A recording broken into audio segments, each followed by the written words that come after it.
पिछली वीडियो में हमने कम से कम रफ्तार मालूम की थी इस गाड़ी के लिए, इस लूप डी लूप, इस घनचक्कर को पूरा करने के लिए, जो कि बराबर थी v is equals to 27.6 kilometres per our.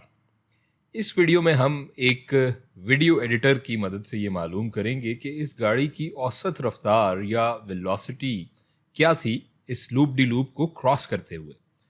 याद रहे कि हम यहाँ इसे एक कामिल दायरा, एक परफेक्ट सर्कल फर्ज कर रहे हैं, अज्यूम कर रहे हैं इस लूप डी लूप को, जो कि अगर हम देखें तो ये है नहीं, कुछ अंडे की सी इसकी शक्ल है, या ओवल, या उर्दू में जिसे हम बैजवी कहते हैं वो लग रहा है।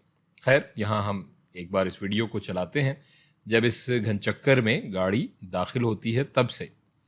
तो ये वीडियो 0 सेकंड से शुरू होती है और ये ख़त्म होती है 2 सेकंड और 14 फ्रेम्स पर, और 1 सेकंड में 30 फ्रेम्स होते हैं। तो हम कह सकते हैं कि एक तरह से ये घनचक्कर इस गाड़ी ने 2.5 सेकंड में क्रॉस किया।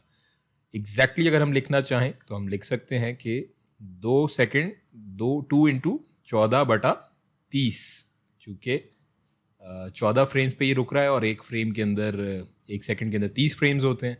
सो इस टी को हम लिख सकते हैं T is equals to 2 into 14/30 seconds.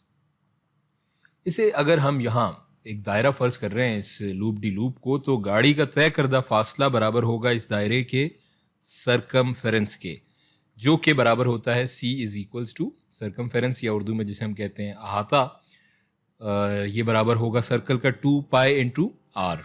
और पिछली वीडियो से हम जानते हैं कि रेडियस हमारा बराबर है 6 मीटर के, तो यहाँ इसको प्लग इन कर लेते हैं। ये हो जाएगा c is equals to 2 pi into 6 metres, और c बराबर हो जाएगा 12 पाई मीटर्स के। अब अगर हमें इसकी रफ्तार की औसत मालूम करनी है तो हम इस फासले को तकसीम कर लेंगे वक्त से। तो ये हो जाएगी एवरेज स्पीड हमारी। Average speed is equals to ये फासला 12 pi metres divided by time 2 into 14/30 seconds. अब इसको अगर हम कैलकुलेटर की मदद से हल कर लें तो ये हो जाएगी हमारी average speed is equals to 15.3 metre फी सेकेंड के। और इस मकदार को अगर हम किलोमीटर फी घंटा में तब्दील कर लें तो हमारे पास आ जाएगी एवरेज स्पीड 55 किलोमीटर फी घंटा। सो जब इस गाड़ी ने ये लूप डी लूप क्रॉस किया तो इसकी एवरेज स्पीड इस दौरान 55 किलोमीटर फी घंटा थी।